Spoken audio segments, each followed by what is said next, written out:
Vamos a hacer este problemita correspondiente a la carrera tanto de Ciencias del Mar como el grado en Ingeniería Matemática y Física. Lo primero que tenemos que hacer ante un problema de termodinámica, tenemos que leer la letra e ir extrayendo la información. Dice, un gas ideal tiene un gamma de 7/5. Tenemos que ver bien qué es el gamma. Vale, les voy adelantando que el gamma es el índice adiabático, que en definitiva se obtiene como el cociente del C sub P sobre C sub V, es decir, la capacidad calorífica a presión constante dividido la capacidad calorífica a volumen constante. Entonces, saber esto es importante porque nos permite saber si estamos en presencia de un gas monoatómico o diatómico, y eso puede ser importante en nuestro problema. Dice que el gas está a 300 Kelvin, esa es la temperatura inicial, ocupa este volumen de medio metro cúbico a una presión de 2 atmósferas. Veamos las unidades, cuidado, metro cúbico y atmósfera. Esto no estamos en el Sistema Internacional de Unidades porque tendría que ser Pascal. Cuidado. Dice, el gas se expande adiabáticamente hasta que alcanza un volumen de 1,2 metros cúbicos. Punto. A continuación, se le comprime isotérmicamente hasta su volumen original y finalmente se le aumenta la presión isobáricamente hasta que el gas regresa hacia su estado inicial. Representa el proceso en un diagrama PV y luego vemos lo que nos preguntan para no aburrirlos con la letra. Vamos a ver, en un problema de termodinámica de este tipo, por supuesto que lo primero que tenemos que hacer es un bosquejo, porque nos va a faltar información, pero tenemos que hacer un bosquejo del diagrama presión-volumen. Y luego, una tabla en la cual completemos todos los valores correspondientes a cada estado por el que va pasando el gas. Vamos a verlo.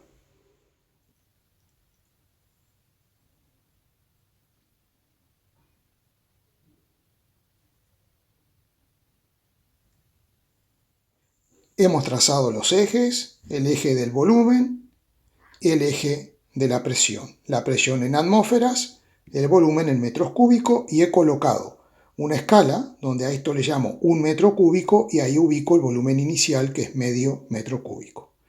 Entonces, la información del estado inicial la tenemos porque para definir el estado necesitamos dos variables. Y en este caso tenemos la presión y el volumen, por lo tanto tenemos el estado que le vamos a llamar A, que determinaría este punto en el plano de la gráfica, este puntito, que sería presión 2 atmósferas, volumen 0,5. Bueno, a partir de ahí dice que el gas se expande adiabáticamente. Si se expande, quiere decir que aumenta el volumen, hasta que el volumen vale 1,2 metros cúbicos. Lo que pasa es que conocemos el volumen, en esa expansión, el volumen final, pero no conocemos la presión. Entonces, vamos a dibujar un punto cualquiera, por eso les decía yo que se trata de un bosquejo simplemente, para tener una idea, y luego al final lo arreglamos para que quede bien. Hago la curvita adiabática, que yo sé que es una curva, y luego dice que se comprime isotérmicamente, esto es a temperatura constante, hasta su volumen original. Es decir, el volumen original es 0,5, pero tampoco conocemos la presión. Entonces hacemos un punto cualquiera, por aquí, que después lo arreglaremos al final cuando tengamos la información, y esta sería la compresión isotérmica. Entonces tenemos por ahí dos curvas. Tenemos una expansión adiabática y una compresión isotérmica. Y vean lo que dice la letra aquí. Dice, finalmente se aumenta la presión isobáricamente hasta que el gas regresa a su estado inicial. Vamos a ver, isobáricamente es presión constante. Entonces, si la presión es constante, no puedo aumentarla. Esto está mal. Esto quiere decir aquí que vamos de este volumen hasta el estado final mediante un proceso isocórico, es decir, un proceso con volumen constante. O sea que no es isobáricamente, sino que aquí debió decir isocóricamente. Bueno, no lo voy a escribir porque va a quedar horrible ahí. Este es un proceso isócoro o isocórico. Entonces, vamos a marcar aquí el puntito C. Entonces necesitamos, del punto C, necesitamos la presión de C, que no la conocemos, y del punto B necesitamos la presión del punto B, que tampoco conocemos. Por eso tenemos que calcularlo y luego arreglar esto. Entonces, para conocer estos valores que nos faltan, y además nos piden determinar las variables de estado no indicadas. Entonces, para eso vamos a hacer un cuadrito de valores. Hemos realizado un cuadro donde hemos puesto los estados A, B y C. Cada estado queda determinado por su presión, volumen y temperatura. Y es lo que tenemos que completar. Ahora, algo importante, como tenemos el volumen en metros cúbicos y la presión la tenemos en atmósfera, luego las magnitudes como energía interna, trabajo y cantidad de calor, etc., nos conviene trabajar en litro-atmósfera. Por lo tanto, lo que tenemos que hacer es convertir los metros cúbicos a litros. Entonces, para esto vamos a poner aquí que 1 metro cúbico, esto equivale a 1 por 10 a la 3 litros, o sea, 1000 litros. Vamos a colocar en el cuadro la información que conocemos. A ver, del punto A, ¿qué variables conocemos? Conocemos la presión, que vale 2 atmósferas, y la ponemos. ¿Qué más conocemos? Conocemos el volumen, medio metro cúbico. ¿Y qué más conocemos? Conocemos la temperatura, que es 300 Kelvin. Vale, pero el volumen lo tengo que convertir a litro. Entonces, vamos a hacer la conversión a ver cómo queda. Medio metro cúbico será 0,5 por 10 a la 3 litros. Entonces, ¿qué puedo hacer? Mantengo el 0,5 que había puesto aquí, y aquí arriba voy a poner por 10 a la 3 litros. Y eso afectará a todos los valores de volumen que automáticamente de metros cúbicos pasarán a estar expresados en litros. ¿Qué conocemos del punto B? Del punto B conocemos el volumen, que es 1,2. Entonces lo ponemos aquí, ya en litros será 1,2 por 10 a la 3 litros. No conocemos la presión y tampoco conocemos la temperatura. Es decir, que son dos factores que nosotros tenemos que determinar. Ahora bien, sabemos que este proceso de A a B es un proceso adiabático. Vamos a ponerlo aquí. De A a B tenemos un proceso adiabático. Cuando tenemos un proceso adiabático, nosotros podemos manejarnos con las ecuaciones de Poisson, especialmente con la única que yo recomiendo usar siempre, que es esta: presión por volumen elevado a la gamma. Esto será constante mientras tengamos un proceso adiabático. Por tanto, como el punto A y el punto B pertenecen a ese proceso adiabático, puedo escribir que presión de A por volumen de A elevado a la gamma será igual a presión de B por volumen de B elevado a la gamma. Y vamos a ver qué es lo que me queda. De acuerdo a esto tendremos la presión de A, que vale 2 por el volumen de A elevado a la gamma, que es 0,5 por 10 a la 3 elevado a la gamma, que es 7 quintos, o sea 1,4, y eso será igual a la presión de B desconocida por el volumen de B, que es 1,2 por 10 a la 3 elevado a la 1,4.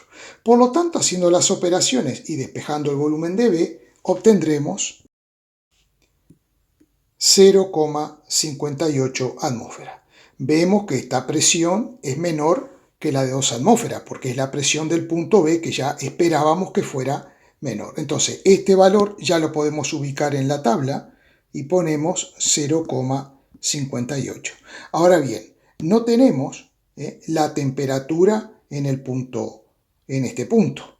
Tenemos dos opciones: aplicar la otra ecuación de Poisson, que no lo recomiendo porque esa ecuación realmente no hace falta nunca, porque podemos usar algo más fácil y conocido, que es la ecuación general de los gases. Si nosotros conocemos dos variables de estado, como la presión y el volumen, podemos obtener la temperatura y no tenemos necesidad de usar la otra ecuación de Poisson. Vamos a ver cómo nos quedaría eso. La ecuación de los gases es presión por volumen igual a N por R por T.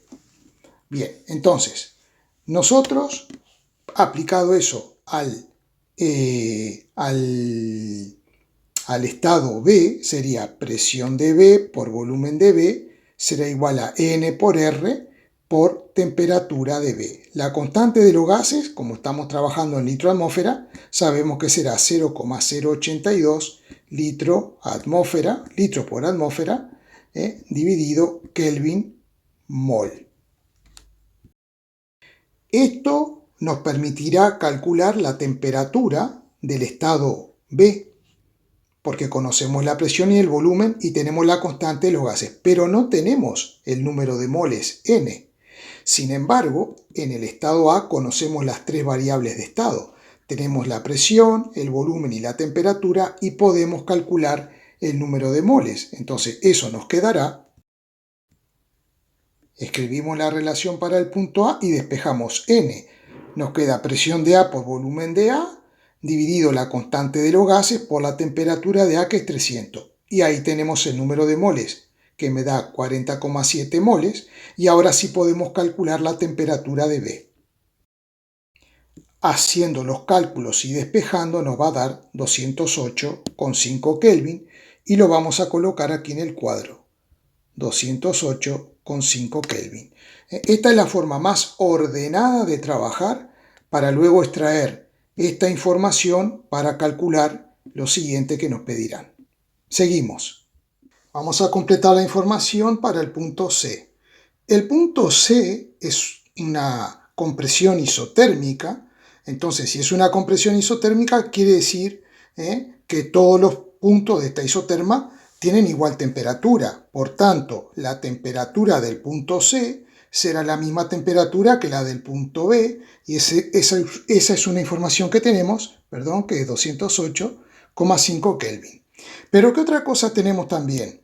Tenemos el volumen. El volumen del punto C es 0,5 por 10 a la 3 litros, o sea que lo ponemos por aquí. Entonces, ¿qué nos falta? La presión. Simplemente aplicando la ecuación de los gases, presión de C por volumen de C es igual al número de moles por la constante de los gases por la temperatura del punto C. Por tanto, sustituyendo y haciendo operaciones, la presión del punto C nos dará 1,39 atmósfera y ya tenemos completo nuestro cuadro y podemos pasar a la segunda pregunta. Oye, que no te las pierdas, están buenísimas. Aquí encontrarás muchas cosas útiles, problemas de física y también cosas muy útiles de tecnología. Con el cuadro completado he procedido a realizar la gráfica, ubicando los valores calculados de presión y volumen, y ahora sí nos queda una gráfica más realista y ya no es un bosquejo. Bien, luego en la pregunta C nos piden para cada proceso el trabajo, el calor, la variación de energía interna y la variación de entropía. Y también nos piden todas estas magnitudes, pero para el ciclo completo. Para eso nosotros tenemos que identificar cada proceso y luego nos manejamos solamente con el cuadro de valores y ya la gráfica no nos hace falta. Entonces vamos a identificar los procesos. Primero, el proceso AB, la letra nos dice que es un proceso adiabático. El proceso BC es un proceso isotérmico.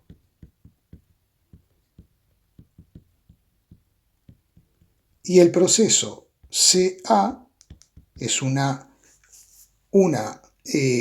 compresión isocórica. Es un proceso isocórico. Bien, entonces, como dije antes, conociendo los procesos y conociendo los valores, podemos construir un nuevo cuadro de valores para completar estas magnitudes de forma muy ordenada. Tenemos nuestro cuadrito preparado. Primer proceso. Cuando el gas pasa del estado A al estado B, dijimos que es adiabático. Entonces, tenemos que calcular todas estas magnitudes. Vamos a empezar siempre aplicando el primer principio de la termodinámica, que establece que la variación de energía interna es la diferencia entre el calor absorbido y el trabajo realizado. Trabajo realizado. Vamos a una cosa, esto es una expresión, pero todas estas magnitudes pueden ser o positivas o pueden ser negativas. Entonces, todo depende. Todo depende. Si un calor es absorbido, será positivo. Si un calor es cedido, entonces será negativo. Un trabajo realizado por el sistema contra el exterior será positivo y un trabajo realizado por el exterior contra el sistema será negativo. Pero no nos compliquemos con eso por ahora. Esta es la ecuación del primer principio de la termodinámica. Entonces, ¿qué característica tiene un proceso adiabático? La característica es que en ese proceso nuestro gas no intercambia calor con el exterior, con el entorno. Por lo tanto, lo que podemos decir que el calor absorbido será igual a cero y por lo tanto la variación de energía interna será igual a menos el trabajo realizado. Esto estamos hablando cuando el gas pasa del estado A al estado B. Entonces, tenemos que ver cómo podemos calcular cada una de esas magnitudes. Algo que podemos hallar prácticamente siempre, que es muy sencillo, es el cambio de energía interna, que lo podemos hallar como el número de moles por C sub V, que es la capacidad calorífica a volumen constante, por la variación de temperatura. Entonces, si yo estoy hablando que el gas pasa del estado A al estado B, esto me quedará N por C sub V por temperatura B menos temperatura A.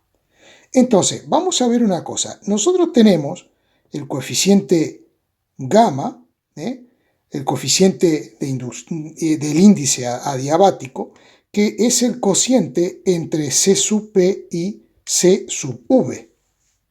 Por lo tanto, como sabemos que vale 7 quintos, esto quiere decir que es 1,4, podemos saber a qué tipo de gas corresponde. ¿Por qué? Vamos a investigar un poquito. Cuando nosotros tenemos gases que son monoatómicos,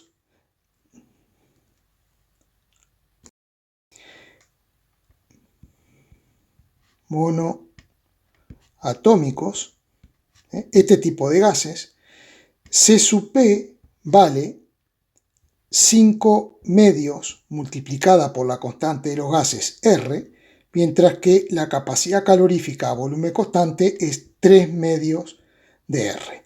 Siempre C sub P es mayor que C sub V. Y en el caso de gases diatómicos, C sub P vale 7 medios de R y C sub V 5 medios de R. Entonces, ¿qué significa esto? Que si a mí gamma me dicen que vale 7 quintos, o sea, 1,4, si este 7 yo lo divido entre 2 y este 5 lo divido entre 2, me da exactamente lo mismo. Pero si este 7 lo divido entre 2 y este 5 entre 2, ¿qué me está dando?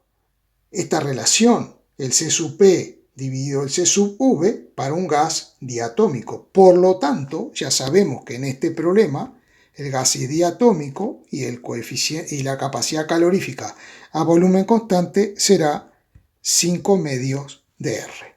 Y con eso podemos ahora calcular la variación de energía interna. Sustituimos los valores. N ya lo habíamos calculado previamente. C sub V, la constante R en litro atmósfera y la diferencia de temperaturas que la ha sacado de la tabla. Temperatura de B menos temperatura de A. Nos da negativo, y esto es muy importante, la variación de energía interna para un gas ideal solamente depende de la temperatura, como vemos aquí, porque N y C sub V son constantes.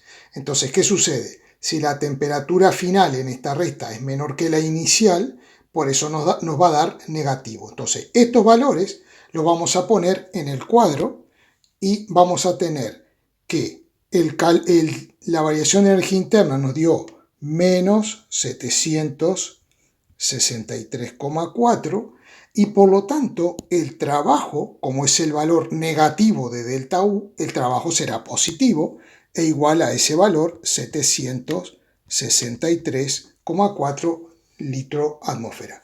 Ahora bien, el calor absorbido dijimos que vale 0. La variación de entropía la vamos a dejar para el final, y ahora vamos a dedicarnos al proceso BC. Para el proceso isotérmico volvemos a escribir la primera ley de la termodinámica, delta U igual a calor absorbido menos trabajo realizado, esto es entre B y C, entre B y C, entre B y C. Vale, ¿qué es lo que pasa? Que la variación de energía interna, como vimos antes, depende de la temperatura. En un proceso isotérmico, la temperatura no cambia. Fijémonos que la temperatura de B y de C es la misma. Cuando yo haga esta resta me va a dar 0. Por lo tanto, importante, en un proceso isotérmico la variación de energía interna es 0. Lo escribimos aquí y ya lo completamos en el cuadro. Entonces, ¿qué nos queda? Si delta U es 0, nos queda que el calor absorbido menos el trabajo realizado es igual a 0. Por lo tanto, el calor absorbido entre B y C será igual al trabajo realizado entre B y C. Ahora bien, ¿cómo podemos hacer para calcular eso? Bueno, si calculamos una cosa, calculamos también la otra. Por ejemplo, me interesa ver cómo podría calcular el trabajo en un proceso isotérmico. En general, el trabajo se define como la integral de la presión por diferencial volumen cuando vamos de un volumen 1, pongámosle, a un volumen 2. Ahora bien, de acuerdo a la ecuación general de los gases, presión por volumen igual a N por R por T, y de ahí nosotros podríamos despejar la presión y nos queda N por R por T dividido el volumen. Y ahora podemos sustituir esta expresión aquí en lugar de la presión. Entonces, el trabajo en un proceso isotérmico será la integral de N R por T sobre el volumen por diferencial de volumen entre un volumen 1 y un volumen 2. Muy bien, ¿qué es lo que pasa? En el proceso isotérmico la temperatura es constante. R, por supuesto, la constante de los gases y el número de moles también. Esta constante va para afuera, entonces nos quedaría N RT por la integral entre el volumen 1 y el volumen 2 de 1 sobre el volumen por diferencial de volumen. Sabemos que la integral de 1 sobre v por diferencial v nos da logaritmo neperiano de v. Por tanto, voy a seguir aquí ahora, podemos escribir el trabajo es N por R por T por logaritmo del volumen, ¿no? El valor absoluto sería entre volumen 1 y volumen 2. Entonces eso nos quedará N por R por T por logaritmo de volumen 2 menos logaritmo de volumen 1. Y por una propiedad del logaritmo, esto a su vez lo podemos escribir como N por R por T por el logaritmo de volumen 2 sobre el volumen 1. Y así podemos calcular el trabajo. Hacemos las sustituciones y las operaciones y esto nos da menos 609,2.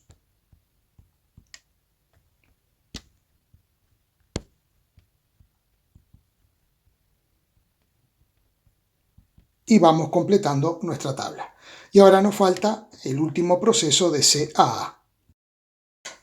El último proceso que ocurre a volumen constante cuando el gas va de C a A aumentando la presión pero manteniendo constante el volumen, se llama isócoro o isocórico, como hemos mencionado antes. Bueno, aplicando la primera ley de la termodinámica, vamos a centrarnos en el trabajo. Recién dijimos que el trabajo lo podemos definir como la integral de la presión por diferencial volumen entre un volumen 1 y un volumen 2, pero si no hay cambio de volumen, el trabajo será igual a 0. Eso es muy importante, el trabajo será igual a 0 y lo vamos a poner aquí. Entonces, si el trabajo es igual a 0, ¿qué nos queda? Que delta U es igual al calor, ¿verdad? Y en este caso, sabemos que delta U siempre, absolutamente siempre, sea cual sea el proceso, lo podemos calcular como N por C sub V por variación de temperatura, que en este caso será el punto final en la temperatura de A, y el punto inicial será el punto C, porque el gas va del estado C al estado A. Vamos a sustituir los datos y a ver cuánto nos da. Hacemos las operaciones y nos da 763,4 litros atmósfera y completamos el cuadro. Ponemos tanto para delta U como para el calor la misma cantidad. Ahora ya estamos sumamente interesados en ver qué pasa en el ciclo. En el ciclo tiene que ocurrir el resultado que estamos viendo aquí, que el trabajo total en el ciclo tiene que ser igual al calor total absorbido y la variación de energía total en el ciclo esperamos que sea 0. Y ahora voy a explicar por qué eso es así. Cuando consideramos un ciclo, cualquiera sea, yo voy a hacer aquí unas curvas cualesquiera, un mamarracho, voy a hacer cualquier cosa. Esto es un ciclo. ¿Por qué? Porque el gas sale de este estado con las variables temperatura, presión y volumen, recorre un ciclo y vuelve a tener esas mismas variables de estado luego de un cierto tiempo. Cuando el gas vuelve a este estado, vuelve a tener la misma temperatura, la misma presión y el mismo volumen. Entonces, hay una cosa que es importante. Si queremos hallar la variación de energía interna en un ciclo, entonces tendremos que hacer la diferencia entre el calor absorbido en el ciclo menos el trabajo realizado por el gas en ese ciclo. Pero ¿qué es lo que pasa? La variación de energía interna en un ciclo sería igual a N por C sub V por, en nuestro caso concreto, la temperatura final es la temperatura que hay en A y la temperatura inicial del ciclo también es la temperatura que hay en A. Entonces, ¿cuánto me da esta diferencia? Me da 0. Es decir, que la variación de energía interna en un ciclo siempre será 0. Y de esta suma algebraica esperamos que sea 0. Tiene que ser 0. Si no nos da 0, hemos cometido algún error de cálculo. Ahora bien, si la variación de energía interna es igual a 0, nos va a quedar que 0 es igual al calor absorbido menos el trabajo realizado, y por lo tanto el calor absorbido en el ciclo tendrá que ser igual al trabajo realizado en el ciclo. Por eso esperamos que la suma del trabajo, de los trabajos en cada proceso y la suma de los calores en todos los procesos al final para el ciclo den igual, incluso con el mismo signo. Así que si estas cantidades no me dan igual, he cometido algún error y tengo que revisar. Lo único que me queda ahora por hacer es calcular la variación de entropía. Para realizar el cálculo de la variación de entropía en los diferentes procesos, primero tenemos que entender un poquito cómo se define la entropía. Nosotros vamos a considerar un proceso isotérmico a temperatura constante y un pequeño intercambio de calor que ocurre a esa temperatura. Y vamos a hacer el cociente y a ese cociente le vamos a llamar diferencial de entropía. Entonces, podemos escribir el primer principio de la termodinámica en forma diferencial de esta forma. Diferencial de U será igual a diferencial de calor menos diferencial de trabajo. Por lo tanto, nosotros de aquí podemos despejar diferencial de calor y nos queda diferencial de U más diferencial de trabajo es igual a diferencial de Q. No estamos hablando a fondo de esta magnitud entropía. Simplemente les estoy dando una herramienta muy importante para que puedan resolver problemas. Hablar a fondo de todos estos diferenciales que aparecen aquí lo haré en otro vídeo. El objetivo aquí es poder resolver una situación problemática. Simplemente eso. Muy bien. Ahora, tenemos lo siguiente. La variación de entropía, delta U, sabemos que la calculamos como N por C sub V por variación de temperatura. Por lo tanto, un diferencial de energía interna lo podemos escribir como N por C sub V por un diferencial de temperatura. Y luego, por otro lado, nosotros sabemos que el trabajo lo definimos como la integral de P por diferencial de volumen. Por lo tanto, un diferencial de trabajo será igual a P por diferencial de volumen. Entonces, vamos a volver a la expresión para el diferencial de calor, que ahora lo pondremos así. N por C sub V por diferencial de temperatura, ¿no? Vamos a escribir un poquito mejor esto, por diferencial de temperatura, más la presión por diferencial de volumen. Muy bien. Ahora bien, si nosotros queremos calcular el diferencial de entropía, tenemos que dividir estos términos entre la temperatura T. Vamos a poner aquí, dividimos entre la temperatura T, aquí también, y por lo tanto esto es el diferencial de entropía. Muy bien. De acuerdo al a la ley general de los gases ideales, presión por volumen es igual a N por R por temperatura. Por lo tanto, la presión la podemos escribir como N por R por T dividido el volumen.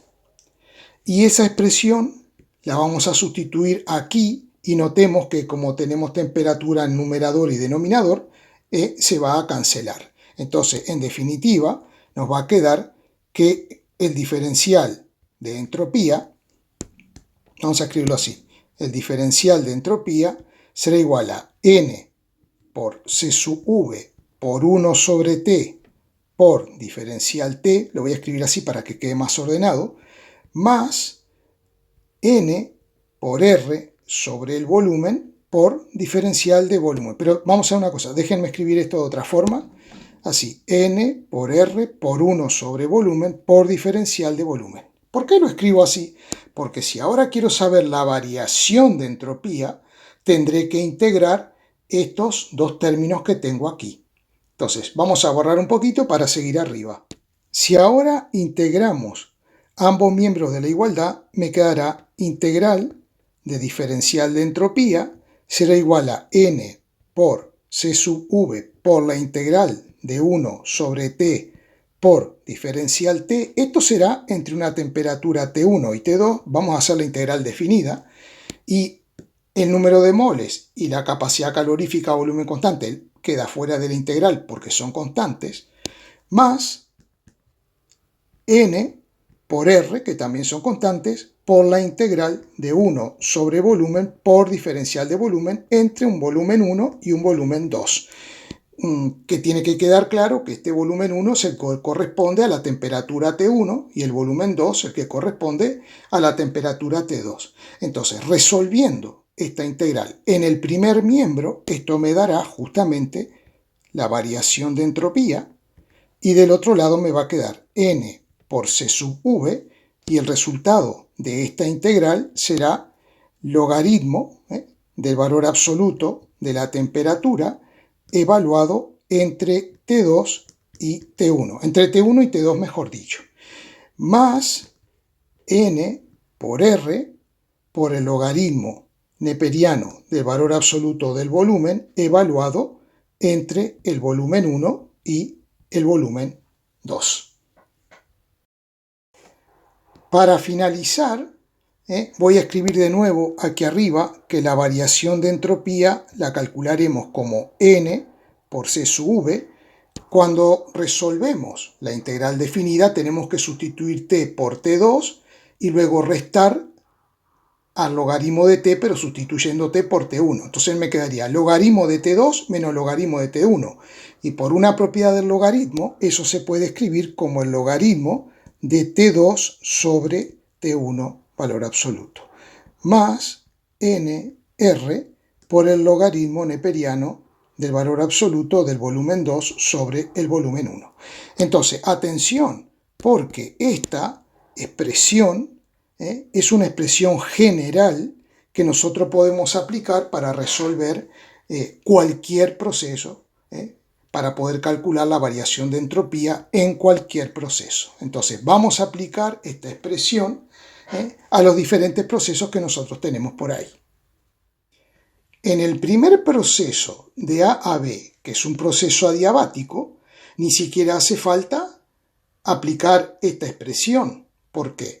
Porque si el proceso es adiabático, el intercambio de calor es cero.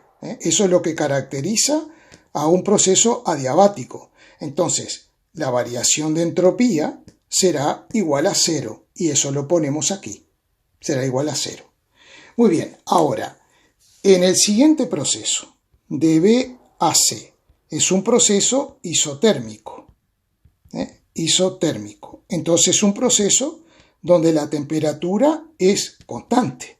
Es decir que en nuestra ecuación que tenemos aquí, T1 y T2 es lo mismo.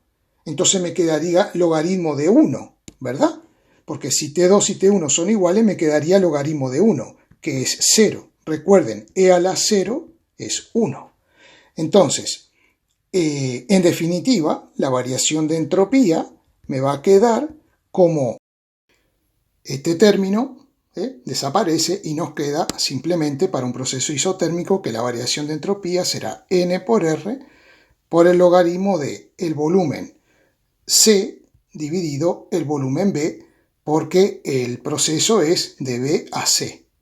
Bien, sustituyendo y haciendo operaciones, esto nos quedará menos 2,9 litro atmósfera por Kelvin. Entonces lo vamos a poner aquí, menos 2,9. Y nos falta ahora calcular la variación de entropía para el proceso de CA nuevamente. Bien, el proceso de CA, como dijimos, es un proceso isocórico. Isócoro. Volumen constante. Entonces, si el volumen es constante, aquí el logaritmo, como estos volúmenes son iguales, me queda logaritmo de 1 que es 0. Este término desaparece. ¿Ven qué cómodo trabajar con esta ecuación? Entonces me va a quedar que la variación de entropía simplemente será n, que es 40,7, por la capacidad calorífica volumen constante, que para un gas diatómico es 5 medios de R por 0,082, por el logaritmo de la temperatura final, que es la temperatura de A. La temperatura de A son 300 dividido la temperatura de C, que es 208,5.